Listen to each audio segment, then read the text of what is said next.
Number 4 is to feel the power of majority. Mm. So the king, literally, one of the first things that he said when he got in the car, I picked him up from LAX. He got in the car, and one of the first things he said after he gave me his hug and everything, "Oh, hey, Queen, I miss you."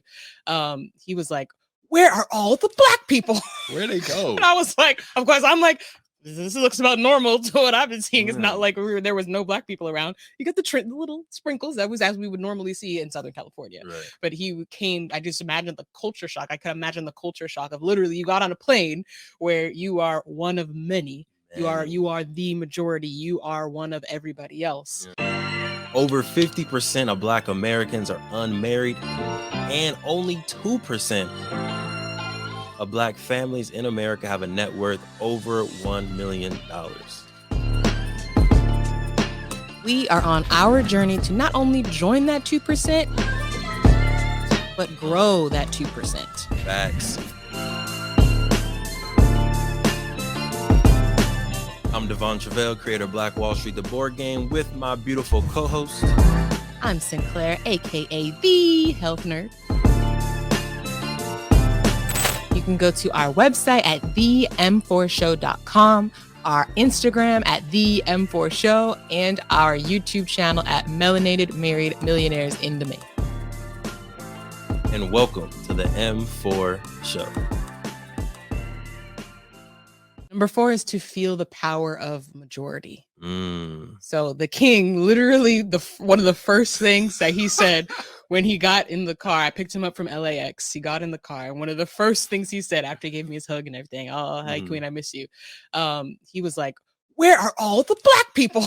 Where'd they go? And I was like, of course, I'm like, this looks about normal to what I've been seeing. It's not like there was no black people around. You got the little sprinkles that was as we would normally see in Southern California. Right. But he came, I just imagined the culture shock. I could imagine the culture shock of literally you got on a plane where you are one of many. You are the majority. You are one of everybody else. Yeah. You get on a plane and you get off, and now you're back to this reality where we are 6% of the state, right? And the wake up call that may be providing you. So, from your experience, what was it like? Literally, the plane ride from New York to Ghana was probably 99% Black, probably 70% African. So already just getting on the plane, like it already feels different. Like this is the original Soul plane. Right. Right here. You see the attitude that people are giving the stewardess. You see how there's one child on the plane, but everybody is that child's parent. Like literally that child got yelled at probably like 5 different queen mothers on the flight. It was hilarious.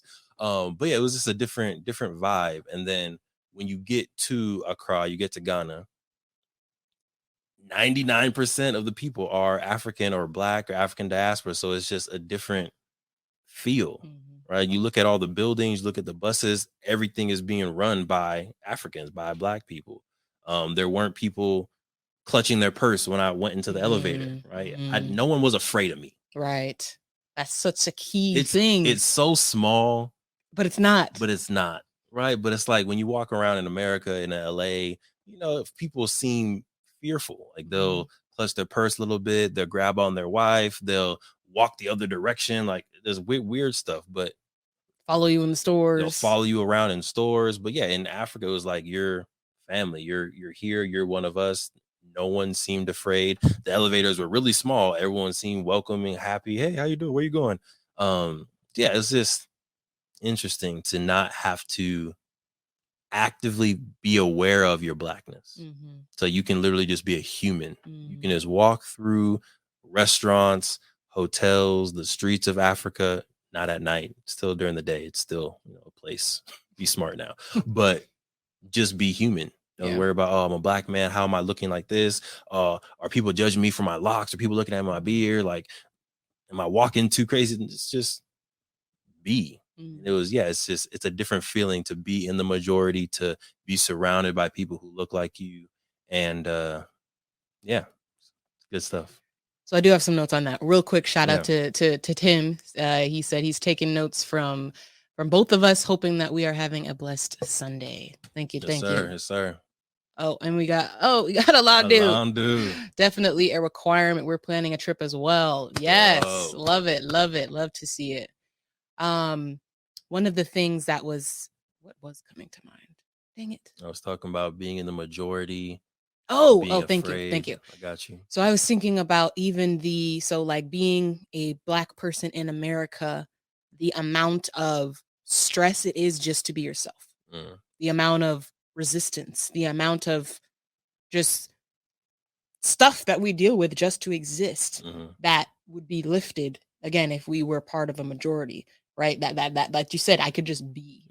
Like we have no idea how much energy, how much stress, how much time, effort, everything we put into just being here in this country. And you can imagine like how would our health be? How would our lifespan be? How would our just productive output as a member of society be if we were allowed to just be as a Black person here in America? So that, man, that it's like crazy. There's so many layers to it, to just your identity. And we had a whole conversation too on like, what is it like? How did it actually feel to be a Black person in America? Did you feel like, oh man, I'm the American, and like feel out of place, or did you just feel? He was kind of like, I just was like, I was just another person.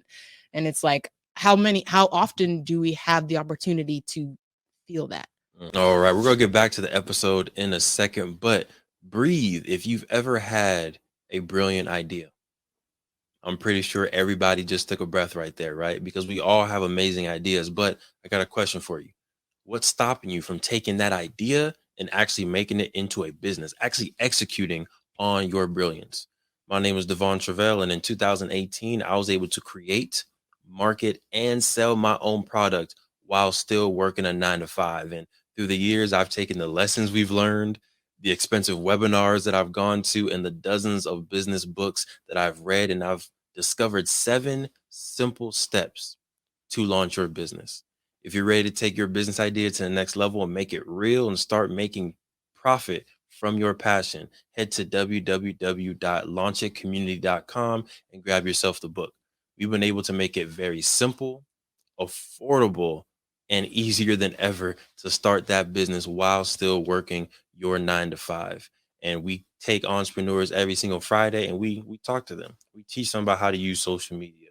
We teach them about how to set up their Instagram account, how to use Shopify, how to use Printful, and other tools that can help you take your business to the next level, but not take tons of time away from your 9 to 5 and your busy life that you already have. So if you're ready to take that idea to the next level, make sure you head to www.launchitcommunity.com, get yourself a book, and join our free accountability calls. Now, let's get back to the episode. Like for everybody listening, like think back to the last time that you just were, and you didn't have to have that hyper awareness, whether it's conscious or subconscious, of I am the only Black person in this room, or I am one of 5, or whatever. I feel like it's, again, like you said, what is this person thinking of me? Oh, am I making them uncomfortable? Like all of these little thoughts and microaggressions that happen throughout our day. Yeah, it's just that's what I'm excited to experience in all of the places where we're traveling, is like, where do I feel the most at home? Like, where do I feel the most just natural, where I can just be a person? So Du Bois has this, we got to go to Du Bois's museum. He moved and died in Accra in 1963. But he has the concept of double consciousness for African Americans living in America, that we have these 2 identities that are constantly at war, right? We have our Black self, our African self, our natural self, but then we also have the American side of us. And constantly these 2 identities are internally at war with each other. And it is our own dogged strength that stops us from being torn asunder. All right. Powerful stuff. But think about, if you didn't have to have that internal fight, like you were saying, how much energy does it take for our bodies, constantly, for our bodies, for our minds, for our spirits, not to rip apart because we're battling these 2 identities? So to be able to be in Ghana, and I did feel still a little bit American, right? Because of the way I talked, the way that I dressed, like there was still that very slight tint of I'm a little bit different, but it was nowhere near what I feel walking through Riverside, Moreno Valley, Orange County. Like, it's just a completely different vibe. So I think, something that everybody needs to experience. Queen. Yes. Before we get into number 5, Alondu, let us know where you're going in Africa. Tim, let us know where y'all want to travel in Africa. Let me see the spots and see if those are spots that we're also to go to or places that we need to add to our list. Go ahead and drop them in the comments. But before we get into number 5, I want to get into our Ask Declare segment. Okay. And this is a question that came up during the trip. I was wearing our Melanated Married Millionaires in the Making shirt because we were about to do an episode. I was about to call the Queens. I was, rocking the swag. And then someone was like, "Is $1 million too much money?" And this was coming from Trey.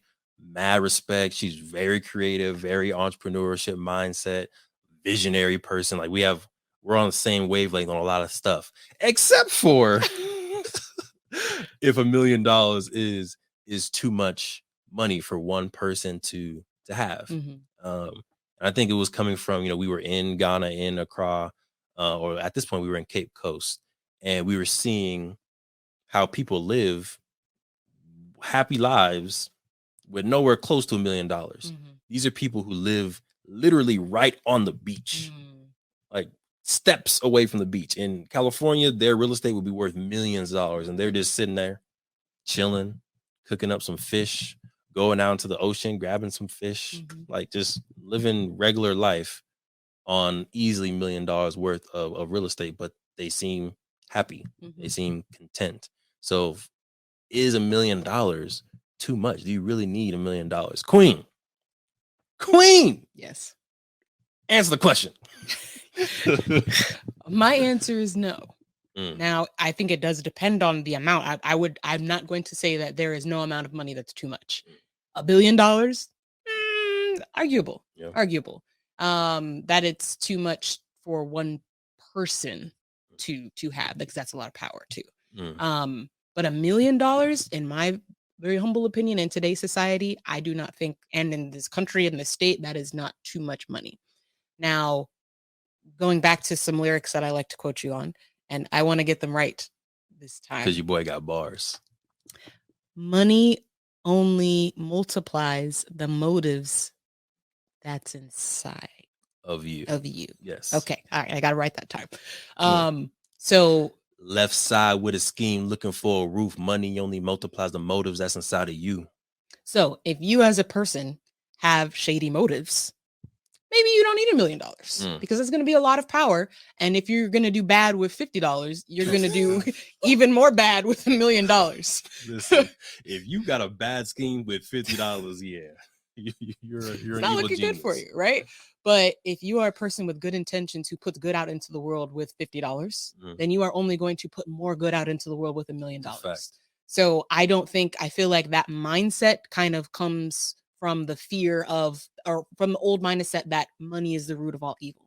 And that is, I love that E.T., shout out to E.T., he kind of corrects this, and that's kind of a misquote of what the Bible was trying to say. That's where a lot of people get that. It's actually the love of money that is the root of all evil. But money itself is just a tool. It is just a tool to get an exchange of services, an exchange of information, right? So it is a tool to multiply the motives that are inside of you. Literally. So again, I do think that there are certain people out there who should not have access to that much money because, again, they're going to use it for shady purposes. They're going to be trying to get over on people. They're going to be trying to, stifle communities of people. But to those out there who are trying to do good into the world, there's a lot of good that can be done with $1 million.